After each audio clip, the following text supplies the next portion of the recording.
कह सकते हैं कि काम आया कि किस तरह उन्होंने एक यूनिवर्सिटी शिक्षा के प्रांगण में एक संगठन का जब विरोध किया तो उनको जेल में डाला गया और जेल में लंबे समय तक रहे थे। कई बड़े नेता भी उनसे मिलने गए थे, सचिन पायलट, गोविंद सिंह डोटासरा। और एनएसयूआई में जब राहुल गांधी खुद आप देख सकते हैं 2 दिन उन्होंने चयन प्रक्रिया को अंजाम दिया। भले ही उन्होंने 15 स्टूडेंट्स को बुलाया गया था, जो दावेदार थे, जो छात्र नेता थे, उनको उन्होंने यहाँ पर बुलाया था।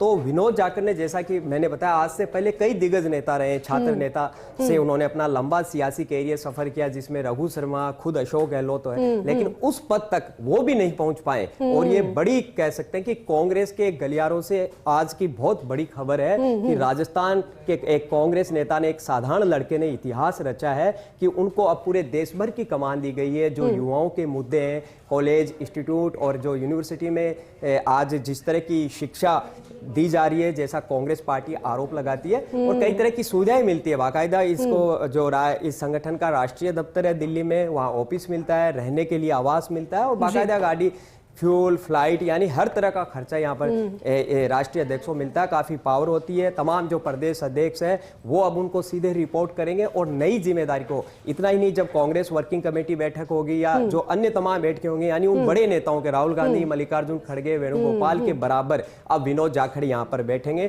कई तरह के सियासी समीकरण भी अब कांग्रेस पार्टी को देखने को मिल सकते हैं, क्योंकि राष्ट्रीय अध्यक्ष मल्लिकार्जुन खड़गे दलित है, राजस्थान में नेता प्रतिपक्ष टीकाराम जूली दलित है, और अब विनोद जाखड़ दलित वर्ग से आते हैं। तो एक कह सकते हैं कि एक पूरी चेन यहाँ पर बनी है। और जो एक मुद्दा लेकर चलते हैं राहुल गांधी की, जो ओबीसी है, अल्पसंख्यक है, पिछड़ा है, दलित है, आदिवासी और एसटी है, इस वर्ग को ज्यादा मौका दिया जाए, तो इसको पूरा कह सकते हैं कि जातिगत और सियासी समीकरण साधने की कोशिश भी यहाँ पर की गई है। और कह सकते हैं कि बड़ी नियुक्ति, बड़ा अचीवमेंट विनोद जाखड़ ने बहुत कम उम्र में, उम्र भी इनकी यहाँ पर ज्यादा नहीं है। दिनेश जी, विगत कुछ दिनों से तो हम लगातार उनके संघर्ष का सिलसिला ही सुन रहे थे, लगातार संघर्ष जब वो जेल में थे, जो कार्यकर्ता थे वो कर रहे थे, लेकिन जेल में आने के बाद जो खुशी मनाई थी वो तस्वीरें भी आज याद आ रही है। लेकिन इस नई जिम्मेदारी के बाद दिनेश जी, क्या एनएसयूआई के नए राष्ट्रीय अध्यक्ष के तौर पर उनकी प्राथमिकताएं होनी चाहिए, जिससे बहुत ज्यादा मजबूती मिले संगठन को, और चुनौतियां क्या रहेंगी, एक बार जल्दी वो भी बता दीजिए। जी देखिए, बिल्कुल, एक तो जहां जहां छात्र संघ चुनाव नहीं हो रहे, जैसे राजस्थान में नहीं हो रहे, यहाँ भी उन्होंने आवाज उठाई थी, तो जाहिर सी बात है उसको लेकर उठाएंगे। इसके अलावा जो नई एजुकेशन पॉलिसी है उसमें क्या कमियां हैं, क्या खामियां हैं, उसको लेकर भी प्रोटेस्ट या फिर विरोध की रणनीति है वो अपनी नई टीम के साथ विनोद जाखड़ बना सकते हैं। इसके अलावा जो रिजर्वेशन है या फिर यूनिवर्सिटी है या जो उच्च शिक्षा के तमाम संस्थान हैं, वहाँ क्या लोगों की समस्याएं, बेरोजगारी एक बड़ा मुद्दा है। और कह सकते हैं कि विनोद जाखड़ घूमने, जिलों के दौरे करने या फिर किसी मुद्दे को उठाने में सड़क से लेकर सोशल मीडिया में ऑलरेडी पारंगत है, क्योंकि जब इंटरव्यू हुआ था तो सबका पोर्टफोलियो भी वहां पर था कि आप सोशल मीडिया पर कितने एक्टिव है और आपने किस तरह के आंदोलन किए, कांग्रेस पार्टी के आइडियोलॉजी के जो पक्ष में थे उनको लेकर आपने क्या मूवमेंट चलाया। तो जिस तरह उन्होंने पूरा रखा, क्योंकि जितने भी दावेदार थे उसमें शुरुआत से ही हमें इसलिए पता था कि इस पोर्टफोलियो सबसे बेस्ट है, क्योंकि आप लगातार तीसरी बार इंटरव्यू देने जा रहे हो, 2 बार पहले भी आपको इंटरव्यू में मौका नहीं मिला, तो जाहिर सी बात है एक सहानुभूति आपके पक्ष में रहती है। ठीक, वैसे ही जैसे 2 बार कोई परीक्षा दी और उसके बाद में तीसरी दफा जब उत्तीर्ण हुए तो फिर मेरिट लिस्ट में ही आ गए एक बार के लिए।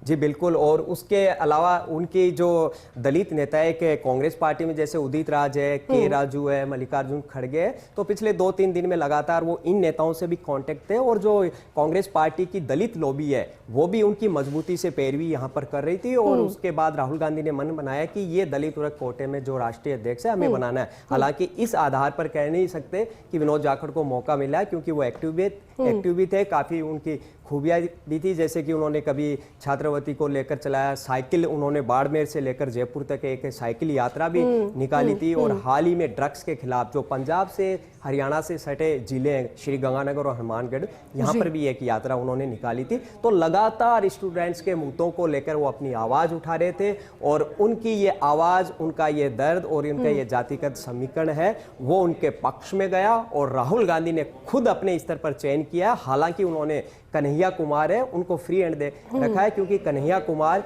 राहुल गांधी को बहुत मानते हैं, उन पर बहुत भरोसा करते हैं। तो इन दोनों ने लंबी चर्चा की और बाकायदा 10 जनपद जहां सोनिया गांधी आवास पर रहती वहां पूरी टीम थी। और इंटरव्यू का दौर परसों ही समाप्त हो चुका था, लेकिन 2 दिन सबसे मंथन किया। कल भी आदेश जारी होने वाले थे, लेकिन जो संगठन महासचिव वेणुगोपाल वो थोड़े व्यस्त थे, जिसके कारण ऑर्डर नहीं आए। और देर रात हमारी विनोद जाखड़ से भी बात हुई थी, तो उनका कहना था कि दोपहर तक आधिकारिक रूप से आदेश है वो यहाँ पर जारी हो जाएंगे। तो राजस्थान के कांग्रेस गलियारों से बड़ी खबर, कांग्रेस नेताओं में आज खुशी की लहर है कि विनोद जाखड़ को यानी राजस्थान को राहुल गांधी ने मौका दिया है कि वो देश भर में छात्रों के आपने बिल्कुल ठीक कहा, क्योंकि यहाँ विनोद जाखड़ को तो मौका मिला है, लेकिन राजस्थान एक तरीके से कद देखा जाए तो राजस्थान का कद और ऊंचा हुआ है। बहुत बहुत शुक्रिया दिनेश जी इस पूरे विश्लेषण के लिए साथ जुड़ने के लिए।